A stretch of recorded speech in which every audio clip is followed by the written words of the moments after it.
ఖమ్మం మరియు మహబూబాబాద్ జిల్లాల ఎంపీ అభ్యర్థుల విజయాన్ని కాంక్షిస్తూ శనివారం కొత్తగూడెంలోని ప్రకాశం స్టేడియంలో ఏర్పాటు చేసిన కాంగ్రెస్ భారీ బహిరంగ సభకు తెలంగాణ ముఖ్యమంత్రి రేవంత్ రెడ్డి ముఖ్య అతిథిగా హాజరయ్యారు. కొత్తగూడెంలోని ప్రగతి మైదాన్కు హెలికాప్టర్ ద్వారా చేరుకున్న ఆయన అక్కడి నుండి రోడ్డు మార్గం ద్వారా సభాస్థలానికి చేరుకున్నారు. వేల సంఖ్యలో హాజరైన ప్రజలకు అభివాదం చేశారు. కార్యకర్తల హర్షధ్వానాల మధ్య రేవంత్ రెడ్డి ప్రసంగిస్తూ టీఆర్ఎస్ మరియు బీజేపీ పార్టీలపై తీవ్ర విమర్శలు చేశారు. ఒక పార్టీ భారత రాజ్యాంగాన్ని మారుస్తానంటే మరొక పార్టీ కాంగ్రెస్ ప్రభుత్వం రైతు బంధు వేయదని, రుణమాఫీ చేయరని దుష్ప్రచారం మొదలుపెట్టాయని అన్నారు. భద్రాద్రి రాముడి సాక్షిగా ఆగస్టు 15 లోపు రుణమాఫీ చేసి తీరుస్తామని, అందుకు మామ అల్లుళ్లు సిద్ధంగా ఉండాలని ఛాలెంజ్ విసిరారు. రుణమాఫీ చేస్తే కేసీఆర్ ముక్కు నేలకు రాస్తాడా అని ప్రశ్నించారు. తెలంగాణ ప్రభుత్వాన్ని అప్పుల కూపిలోకి నెట్టిన చంద్రశేఖర్ రావు ఏ ముఖం పెట్టుకొని ప్రజల వద్దకు ఓట్లు అడగడానికి వెళుతున్నాడని ఎద్దేవా చేశారు. హరీష్ రావు రాజీనామాకు సిద్ధంగా ఉండాలని సవాల్ విసిరారు. తెలంగాణ రాష్ట్రంలోనే ఖమ్మం జిల్లా ప్రజలు చాలా తెలివైన వారని, ఖమ్మం రాజకీయాలలో తాను జోక్యం చేసుకోనని ఖమ్మం ప్రజలు నిర్ణయించుకుంటారని అన్నారు. ఇంతవరకు జరిగింది సెమీఫైనల్ మాత్రమేనని, అసలు ఫైనల్ 13వ తారీఖున జరుగుతుందని, అందుకు ప్రతి ఒక్క కార్యకర్త సిద్ధంగా ఉండాలని, ఖమ్మం జిల్లా నుంచి అత్యధిక మెజారిటీతో రఘురాం రెడ్డిని, మహబూబాబాద్ జిల్లా నుంచి బలరాం నాయక్ని గెలిపించాలని విజ్ఞప్తి చేశారు. బీజేపీ ఏమిచ్చిందో, ఏం తెచ్చిందో మనందరికీ తెలుసు అన్నారు. సభలో మంత్రులు, స్థానిక ఎమ్మెల్యేలతో పాటు ప్రజాప్రతినిధులు పాల్గొన్నారు. ఒక మనిషిని దుర్మార్గుడు, దుష్ట ఆలోచన ఉన్నవాడని అందరికంటే ముందు ఎట్లా పసిగట్టారో మిమ్మల్ని చూసి నేర్చుకోవాల్సిన అవసరం ఉన్నది.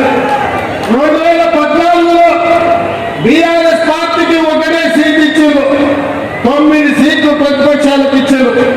2018లో బీఆర్ఎస్ ఒకే ఒక సీట్ ఇచ్చింది. ఇప్పుడు కూడా మీరు ఒక సీట్ ఇచ్చిన వల్ల మీరందరూ ఆ మిత్రుని కూడా ఈ రోజు ఇండియా కూటమిలో చేర్పించి రఘురాం రెడ్డి గారి గెలుపు కోసం వారు కూడా మనతో కలిసిందంటే ఏ రోజు కూడా ఈ ఖమ్మం జిల్లా నయవంచన నక్క చిత్తుల మాటకు ముందు అబద్ధంతోనే మొదలు పెట్టే కాలకూట విషయం కల్వకుంట చంద్రశేఖర్ రావు నేను ముందే పసిగట్టి బండకేసి కొద్ది ఖమ్మంలో 100 మీటర్ల కోతి తీసి పాతి పెట్టింది ఈ ఖమ్మం జిల్లా నేను చెప్పదలుచుకున్నా. అందుకే మిత్రులారా, మీ చైతన్యం, మీ పోరాటం, మీ పట్టుదల మిగతా తెలంగాణ ప్రాంతానికి ఆదర్శం. మా మిత్రుడు బట్టి విక్రమార్క గారితో నేను అప్పుడప్పుడు అంటుంటా, నవ్వుకుంటా, అయ్యా నాయన ఓటులోనే పెట్టుకోవచ్చు కానీ మీ ఖమ్మం జిల్లా వాళ్ళతో పెట్టుకోవద్దు.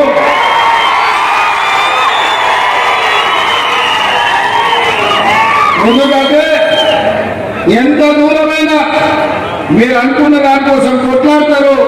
అందుకే నేను ఎప్పుడు కూడా ఖమ్మం జిల్లా రాజకీయాలలో ఎక్కువ తల దూచకుండా దగ్గరగా ఉన్నట్టే ఉండి దూరంగా ఉండి నమస్కారం పెట్టుకుంటా. ఆనాడు వైఎస్ రాజశేఖర రెడ్డి గారు ముఖ్యమంత్రి ఉన్నప్పుడు కూడా ఢిల్లీ పెద్దలు చెప్పిండు, ఉమ్మడి రాష్ట్రంలో 23 జిల్లాలుంటే నువ్వు 22 జిల్లాలకే ముఖ్యమంత్రి, ఖమ్మం జిల్లాలో మాత్రం ప్రతి కాంగ్రెస్ పార్టీ కార్యకర్త ఒక ముఖ్యమంత్రి ఉంటారు. వాళ్ళ సమస్యల మీద వాళ్ళే కొట్లాడుకుంటారు, వాళ్ళకు వాళ్ళే నాయకత్వం వహించుకుంటారు, వాళ్ళకు వాళ్ళే పార్టీని గెలిపించుకుంటారు.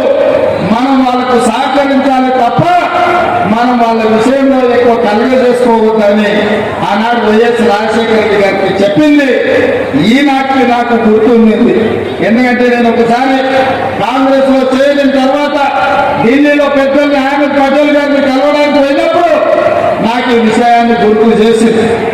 అందుకే మిత్రులారా, ఈ ఖమ్మం జిల్లా చైతన్యవంతమైన జిల్లా, ఈ ఖమ్మం జిల్లా దేశ రాజకీయాలకు ఒక దిక్సూచి, రాబోయే మార్పులు, జరగబోయే పరిణామాలను ముందుగానే గుర్తించి ఈ దేశ ప్రజలకు ఏది మంచిదో ఆ రకమైన నిర్ణయం చేయడంలో మీరందరూ కూడా దిట్ట.